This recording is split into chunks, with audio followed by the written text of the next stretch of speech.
very good morning to all of you. You're watching your morning bulletin on Behind Me Media, and I'm Suzanne Shanali. Well, Canadians are waking up to a new and uncertain reality.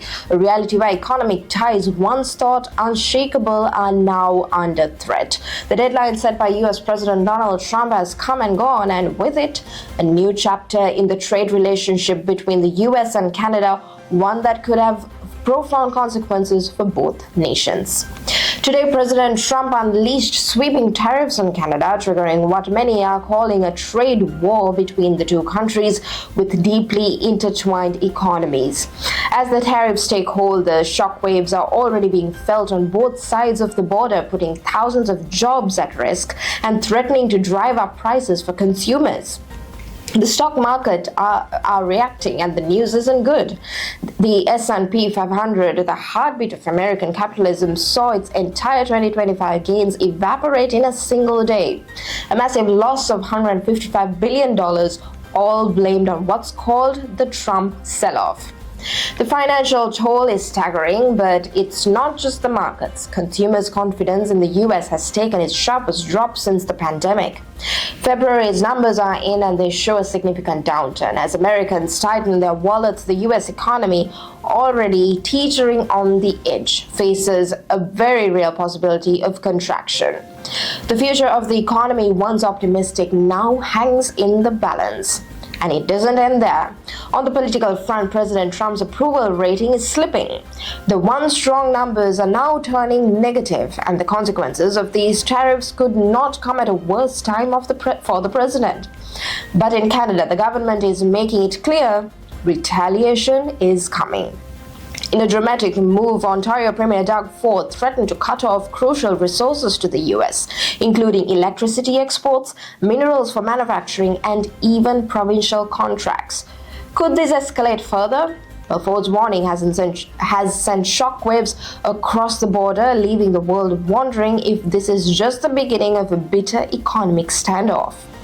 And now President Trump is doubling down, and he's not just imposing tariffs, he's demanding Canada and Mexico renegotiate the Canada-US-Mexico agreement, also known as CUSMA. The deal, which was supposed to be the foundation of North American trade, is now in jeopardy. But what's more alarming, Trump's use of the 1977 International Emergency Economic Powers Act, a move that is shaking the very foundation of trade policy. This unprecedented step is one that no president has dared taken before.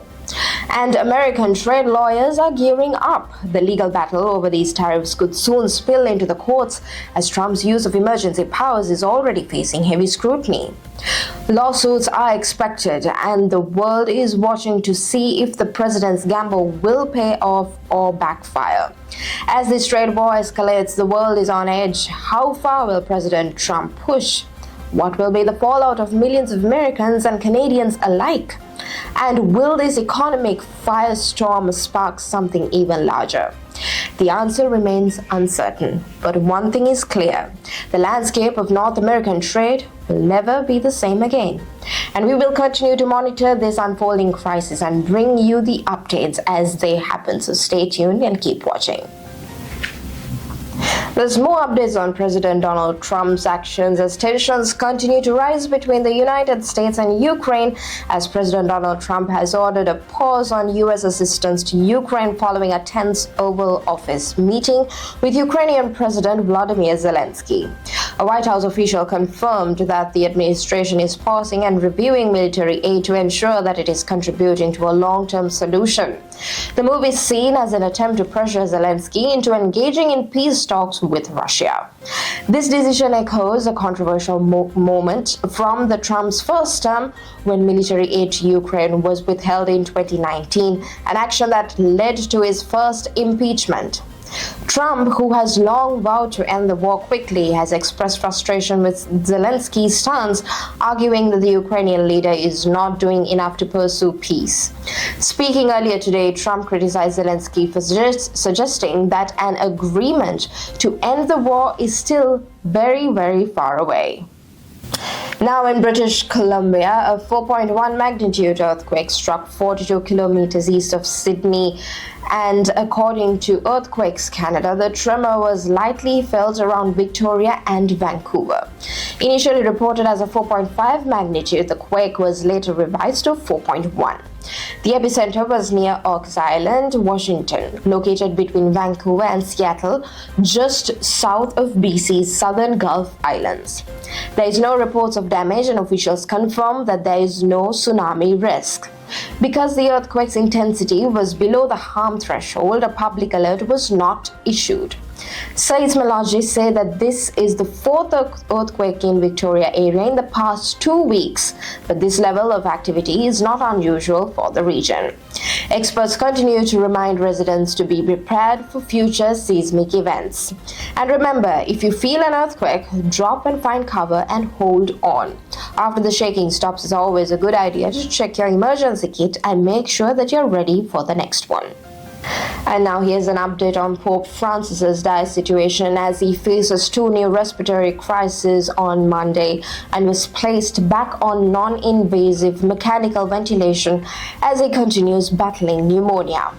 The 88-year-old pontiff, who has been battling pneumonia for more than 2 weeks now, was placed back on non-invasive mechanical ventilation on Monday after experiencing severe bronchial spasms.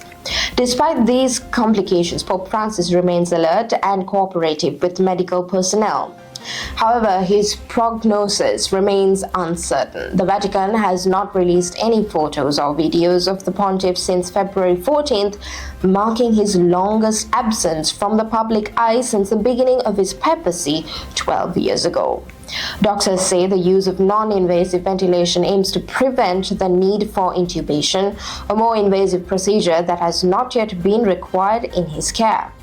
However, it remains unclear whether Pope Francis has provided any advance directives regarding his treatment should his condition worsen. And finally, let's take a look at your weather forecast for Mississauga this Tuesday, the 4th of March 2025.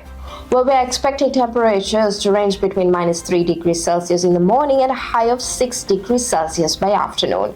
The skies will be partly cloudy throughout the day with some sunshine peeking through. Winds will be light, coming in from the southwest at 10 to 20 kilometers per hour. So no precipitation is expected. So it should be a dry and pleasant day overall. However, if you're heading into Toronto, be prepared for some wet conditions. The city is expected to experience rain over the coming days, so keep those umbrellas handy. As we move into the evening, temperatures will start to dip again, so keep a jacket nearby if you're heading out. Well, that's your weather update for today. Stay warm, stay dry, and enjoy it. Thank you for watching.